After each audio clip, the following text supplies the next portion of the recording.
Alors, actualité oblige, Madame la coordonnatrice humanitaire, quelles sont les conséquences de l'attaque du 15 mai dernier sur la population de Bambari et comment se prépare la réponse? Alors, les conséquences sont évidentes, hein. Ce sont les civils qui paient le prix fort. Malheureusement, à chaque fois qu'il y a des attaques, c'est toujours les civils qui paient le prix très très fort. Un indicateur très clair, nous avons vu le déplacement de 7000 personnes lors de ces attaques. Alors que Bambari, c'était une ville où plutôt nous étions en train de travailler sur le retour des déplacés qu'il y avait, sur leur autonomisation par des activités génératrices de revenus. Nous avons vu aussi l'attaque de 5 ONG de leurs bureaux avec vol de leurs équipements, mais aussi des stocks qu'on avait là-bas. Il se trouve que Bambari était un hub pour nous, un centre important, parce que c'est à partir de Bambari qu'on prenait l'assistance humanitaire vers l'est, vers Bangassou, Alindao, Zemio, etc. Et donc, ça a été quand même assez préoccupant comme attaque. Certes, aujourd'hui, on sait que la situation est revenue au calme et que les forces de la MINUSCA sont vraiment en train de sécuriser. Les humanitaires ont dû suspendre temporairement leurs activités. Aujourd'hui, il y aura une réunion de réévaluation de la situation pour décider justement quel est le cours d'action à prendre par rapport à continuer et s'il faut continuer, comment continuer, avec quel staff continuer et dans quelle localité. Il est évident, nous avons fait une réunion hier qui justement a adressé les questions de Bambari. Les humanitaires en ce qui me concerne en tant que coordonnateur humanitaire, vraiment j'appelle tout le monde à garder la même mobilisation et à garder le même engagement, tout en prenant bien sûr toutes les précautions pour assurer la sécurité de tout le monde. Il me plaît toujours de rappeler que les humanitaires sont aussi des civils et que toute attaque sur civils est absolument condamnable et peut être considérée comme un crime contre l'humanité. Vous savez, nous avons été endeuillés cette année par la mort de 6 personnes qui intervenaient dans le cadre de l'humanitaire et donc nous avions quand même assez mal démarré l'année et en fait nous avons déjà enregistré dans les 5 premiers mois de l'année plus de 3000 incidents de protection. C'est dire que c'est vraiment un phénomène qui devient de plus en plus inquiétant.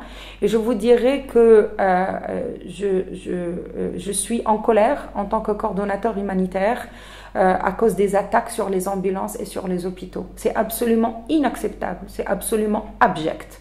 C'est absolument inhumain, c'est absolument contre toute l'humanité en n'importe quel être humain d'attaquer des blessés, de rentrer dans des hôpitaux et de chercher à tuer des personnes à cause de leur ethnie ou à cause de leur confession. Je condamne. Et je demande à tout le monde, à toutes les Centrafricaines, à tous les Centrafricains, à tous les donateurs et à toute la communauté internationale de aussi condamner aussi fermement parce que c'est inacceptable. Madame le coordonnateur humanitaire, quels sont, en plus des attaques, les autres défis auxquels font face les humanitaires, puisque vous venez d'évoquer plusieurs défis? Quelles sont les difficultés auxquelles font face les humanitaires dans l'exercice de leur mandat? Alors, il y a le premier défi, c'est le défi de l'accès. C'est-à-dire qu'il y a quand même plusieurs endroits où on ne peut pas aller, soit parce que par route c'est pratiquement impossible, ou parce qu'il y a eu plusieurs attaques justement sur la route. Vous êtes au courant de l'attaque qu'il y a eu hier, qui est une route qu'on utilise en tant qu'humanitaire, et c'est l'occasion pour moi de présenter toutes mes condoléances pour la perte encore un autre soldat de la paix qui donne sa vie et l'ultime sacrifice pour la paix ici en Centrafrique, et les condoléances à sa famille et à toute la famille bien sûr de la MINUSCA. Nous sommes vraiment endeuillés par cette perte et cela dénote aussi d'un modus operandi de violence quand même qui est très très important. Ces mêmes axes, je veux dire que ce soit cet axe ou d'autres, aujourd'hui il est très difficile pour nous de les prendre, ce qui veut dire qu'on fait appel de plus en plus à nos assets aériens. Donc on fait de plus en plus d'assistance par vol UNHAS, ce sont les vols humanitaires humanitaire, ce qui veut dire bien sûr que les coûts de l'assistance ont énormément augmenté, ce qui greffe encore plus bien sûr le budget de l'assistance humanitaire, mais ce qui veut dire aussi que c'est de plus en plus difficile d'avoir des ONG qui sont résidentes dans un certain nombre de localités à cause des attaques qui sont perpétuées contre elles. Donc ce qu'on a mis en place, c'est plutôt un système d'équipes d'intervention où les équipes partent, restent quelque temps, le temps de l'assistance humanitaire, des soins, etc., et reviennent éventuellement à des bases qui sont un petit peu à travers le pays, mais pas forcément comme on l'était avant dans chaque endroit. On était à Zemio, on n'est plus à Zemio, on était à Rafai, on n'est plus à Rafai. On a pu retourner à Bangassou, mais pas en plein régime, et malheureusement, ça c'est quelque chose qui régulièrement est évalué. Donc ça c'est vraiment le plus grand défi. Le deuxième défi, bien évidemment, c'est le financement. Je veux dire, quand vous avez 12% de financement, ça veut dire qu'il n'y a que 12% de l'assistance humanitaire qui va arriver. Or, nous avons déjà dû prendre des résolutions drastiques, des mesures drastiques pour essayer de surmonter ce déficit financier en attendant que des fonds arrivent, ou par exemple, nous avons partagé par 3 la ration alimentaire. Et on ne peut pas faire plus, on ne peut pas partager, on ne peut pas faire moins, je veux dire. Et il n'y a pas pire que le ventre vide. Vous savez, il n'y a pas pire qu'une maman qui voit son enfant vraiment avoir faim. Donc c'est vraiment le genre de message que j'envoie aux donateurs régulièrement. Et c'est la même chose pour la santé. Vous savez, les gens meurent parce qu'ils n'ont pas les soins de santé. C'est la même chose pour la protection. C'est la même chose s'il n'y a pas d'abri. C'est la même chose si aujourd'hui on ne commence pas très rapidement aussi à travailler résolument vers le relèvement. On ne peut pas rester indéfiniment dans l'aide humanitaire d'urgence, mais pour ce faire, bien sûr, on a besoin des conditions de sécurité. Et ce relèvement devra commencer et accompagner à travers les solutions durables le retour et la relocalisation des déplacés internes. Alors, à cause de la crise, beaucoup de Centrafricains n'ont pas pu cultiver cette année. Quel accompagnement comptez-vous apporter aux déplacés des différents sites qui souhaitent rentrer chez eux, mais qui craignent de se retrouver sans appui alimentaire de la part des ONG une fois dans leur maison? Alors, le fait qu'on les accompagne et qu'on facilite leur retour ne veut pas dire qu'on va les abandonner. En fait, ce qu'on fait, c'est 2 systèmes en parallèle. Le premier système, c'est de continuer en sorte une certaine distribution alimentaire, mais en parallèle, on leur donne des kits, des kits agricoles, des kits d'élevage, etc. Et ça consiste en des semences, en des petits poussins, des petites brebis, des petits porcelets, en fonction bien sûr de la localité et de la communauté. Et à côté de ça, on leur donne aussi des coupons, des vouchers qu'ils pourront utiliser pour aller aussi s'alimenter. Donc le retour ne veut pas dire qu'on se lave les mains et qu'on se dit c'est plus notre problème. On les accompagne pour un certain temps, le temps qu'ils se remettent debout, le temps qu'ils redeviennent autonomes, et de cette manière ça nous permet de nous recentrer sur justement ceux et celles qui n'ont pas pu encore ou qui n'ont pas encore les moyens ou la sécurité ou la volonté effectivement de retourner dans leur quartier ou d'être relocalisés ailleurs. Nous les accompagnons aussi par rapport à un certain nombre de kits, par exemple par rapport aux jeunes. Il y a un programme jeune et ça c'est vraiment du relèvement où on les forme, on forme des formateurs à la gestion d'entreprise. Et on leur donne une première somme, une sorte de tantine de départ pour leur permettre de commencer à commercer sur quelque chose, tout en leur donnant la capacité par rapport à la gestion comptable, par rapport au marketing, par rapport à la commercialisation. Et ça marche. Nous avons déjà eu un premier groupe et il y en a d'autres qui vont venir. Et bien sûr, dans les quartiers de retour, nous intervenons bien sûr et nous négocions régulièrement avec les groupes armés pour s'assurer qu'il n'y a pas de retour possible au camp de déplacés, mais nous essayons aussi de faire une évaluation de la présence des infrastructures, des services de base. Donc, est-ce qu'il existe un centre de santé? Est-ce qu'il existe une école? Est-ce qu'il existe un lycée? Est-ce qu'il existe des médecins? Est-ce qu'il existe des instituteurs? Est-ce qu'il existe des professeurs? Pour que ce retour se fasse aussi avec tout ce qui l'accompagne. Parce que c'est vrai que quand ils sont dans un camp de déplacés, ils ont tous ces services. et le fait de retourner dans leur quartier, il faut quand même s'assurer qu'il y a tous les éléments pour que justement ils restent et qu'ils soient retenus là-bas. Et c'est la raison pour laquelle nous travaillons en étroite collaboration avec la primature en ce qui concerne la restauration de l'autorité de l'État et le déploiement d'un certain nombre de fonctionnaires dans des endroits prioritaires. Et ces endroits prioritaires sont aussi effectivement en fonction de la capacité et de la volonté des déplacés de retourner chez eux et des réfugiés de rentrer chez eux. Quelle est actuellement la situation humanitaire en Centrafrique? Oui, la situation elle est vraiment très préoccupante. Je vous donnerai quelques indicateurs qui sont très révélateurs.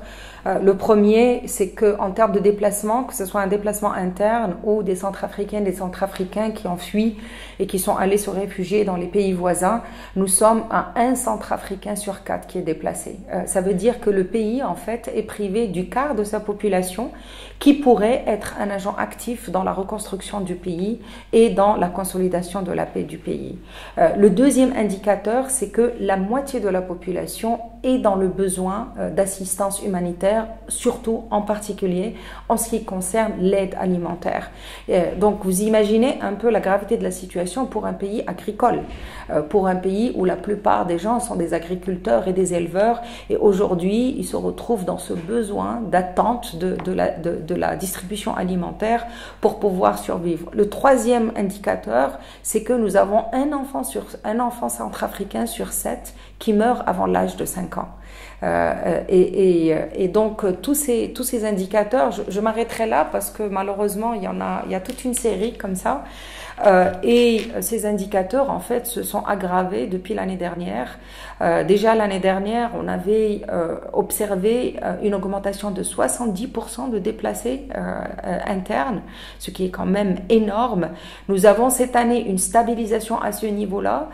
On aurait voulu que cette année, on avait espéré que cette année, on avait planifié pour que cette année soit plutôt l'année du retour des réfugiés, que ce soit l'année du retour des déplacés vers leur lieu de résidence, vers leur quartier d'origine. Malheureusement, il y a eu plusieurs foyers de violence qui ont empêché cela. Donc l'assistance humanitaire aujourd'hui, elle couvre tous les besoins, y compris d'ailleurs et essentiellement beaucoup les services sociaux de base. Aujourd'hui, les humanitaires couvrent 60% des services médicaux, par exemple, des services de la santé, à travers le pays, à travers les ONG et l'UNICEF. La plus grande partie de l'accès à l'eau potable et à l'assainissement est encore une fois faite par les humanitaires. Donc en fait, les humanitaires interviennent dans tous les secteurs, le secteur de l'alimentation, de la sécurité alimentaire, le secteur de l'eau et de l'assainissement, le secteur des abris, le secteur de l'aide non alimentaire également, le secteur de la santé, le secteur de la protection de l'enfance, puisque nous savons qu'il y a beaucoup d'enfants qui se sont retrouvés sans leur famille, beaucoup d'enfants qui sont malheureusement aussi dans des groupes armés, la protection aussi par rapport aux violences sexuelles malheureusement qui arrivent au quotidien, et protection aussi de ces populations qui se retrouvent vraiment démunies. Je parle quand même d'à peu près 700 000 personnes qui sont déplacées internes dans leur propre pays et qui ont fui les violences, et dans beaucoup de cas c'est dramatique, c'est tragique, parce qu'ils se sont déplacés une première fois, une deuxième fois, une troisième fois, ce qui évidemment à chaque fois ajoute à leur vulnérabilité. Et c'est ce qui fait qu'aujourd'hui l'assistance humanitaire en République centrafricaine est un pilier fondamental de la consolidation de la paix et de la stabilisation. Et c'est malheureux de constater que aujourd'hui nous sommes qu'à 12% de financement. Bien sûr, nous avons des promesses qui vont venir, et je suis sûre que d'ici septembre, on va certainement arriver à 40%, mais l'objectif, c'est vraiment de demander aux donateurs. Je sais qu'ils ont des procédures, et je sais qu'ils sont écartelés entre les différents conflits qui existent dans le monde. Malheureusement, notre monde est fait de plusieurs conflits. C'est vraiment triste, c'est vraiment tragique, mais en même temps, nous avons vraiment besoin de ces financements. Quand vous avez la moitié de la population qui est dans le besoin de l'assistance humanitaire et que vous avez que 12% de financement, ça veut dire qu'une grande majorité de cette population reste dans sa vulnérabilité, reste dans sa fragilité, reste dans son désespoir, ce qui est un élément absolument dangereux et le terreau finalement de tous les groupes armés pour aller recruter facilement des personnes qui ont perdu espoir ou des personnes qui ne voient pas d'alternative. Peut-on penser que, pour terminer, non, il y a un mot de la fin. Peut-on penser que la politique mise en place pour le relèvement en milieu jeune peut aussi être reconduite concernant les femmes? Car aujourd'hui, à partir du moment où 2 Centrafricains sur 4 vivent grâce à l'aide humanitaire, qu'est-ce qui se fait pour permettre à ces femmes de se prendre en charge? Il y a plusieurs programmes pour les femmes. D'abord parce qu'on considère que les femmes ont un rôle fondamental dans la stabilisation et dans la consolidation de la paix. Dans toutes les réunions que j'ai pu faire ou que mes collègues ont pu faire, on a pu voir que vraiment on pouvait compter sur elles comme les ambassadrices de la paix. Il y a plusieurs programmes qui sont mis en place par tout le système des Nations Unies, que ce soit les agences ou certaines composantes de la MINUSCA, pour des activités génératrices de revenus des femmes. Et je les ai moi-même rencontrées plusieurs fois et c'est formidable d'ailleurs. D'abord, elles font des économies, contrairement à leurs collègues hommes qui en général n'ont pas forcément cette attitude.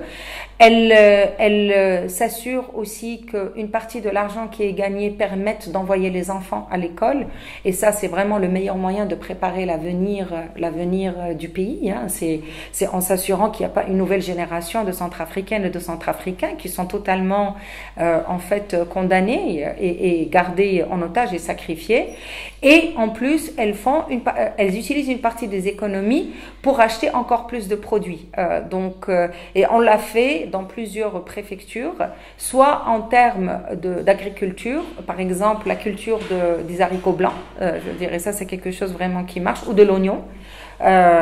Ou du mil, là vraiment je l'ai vu, ça marche et je les ai vus vraiment faire des choses extraordinaires et moi je suis en admiration devant ces femmes, vraiment je les admire, je les respecte énormément parce qu'elles ont le sens des affaires mais elles ont aussi une résilience absolument extraordinaire et les idées qu'elles ont pour vraiment fructifier l'argent qu'elles gagnent suite aux différents appuis qu'on leur a donnés, soit agences, soit ONG d'ailleurs, il y a beaucoup d'ONG internationales qui aussi appuient à ce niveau-là. Nous, on n'y penserait jamais, vraiment. Et par exemple, un exemple tout bête, je veux dire, il y a une coopérative, elles avaient commencé à 12 femmes, aujourd'hui elles sont plus de 360.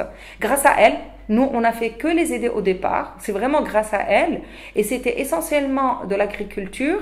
Avec les économies qu'elles ont faites, elles ont acheté un générateur. Et aujourd'hui, elles louent les services du générateur à tout le village. Vous voyez, moi, j'aurais jamais pensé à ça, tout simplement. Donc, elles sont vraiment admirables et elles sont totalement résilientes. Et moi, je crois qu'elles sont vraiment le meilleur espoir avec les jeunes pour une république centrafricaine paisible et prospère. Alors, nous sommes à la fin de cette émission. Quel est votre mot de la fin, notamment peut-être la contribution de la communauté humanitaire dans la lutte contre Ebola en RCA?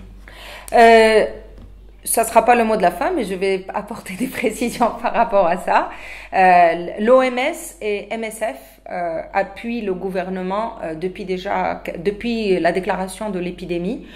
Toutes les mesures sont en train d'être mises en place. Les voyageurs qui sont arrivés à l'aéroport de Bangui, de Mpoko, ils ont déjà pu voir justement cette surveillance par rapport à prendre la température et s'assurer qu'il n'y a pas de cas suspects. L'Institut Pasteur est équipé de tous les kits par rapport au laboratoire et donc est tout à fait prêt justement à donner les résultats dans des délais très très courts. Et il y a un certain nombre de postes de surveillance qui ont été mis en place par le gouvernement dans différents endroits. Il y a bien sûr des défis, mais il faut quand même saluer toutes les mesures que le ministère de la Santé a prises très très vite pour justement éviter que l'épidémie se propage au niveau de la République centrafricaine. Et le mot de la fin, c'est bien sûr de réitérer toute notre gratitude à la communauté internationale et aux donateurs pour leur appui à la réponse humanitaire en Centrafrique. Je voudrais que tout le monde se rappelle que ce n'est pas seulement une question de statistiques, hein, c'est pas seulement la moitié par-ci, le quart par-là, 12% par-ci et 40% par-là, mais ce sont des femmes, des hommes, des jeunes filles, des jeunes hommes, des petites filles, des petits garçons qui n'ont que ça. Qui n'ont que ça pour en fait rester vivants. Dans certains cas, vraiment, c'est une question de vie ou de mort, mais aussi pour avoir l'espoir que demain, ils vont pouvoir être les architectes d'une paix durable en République centrafricaine.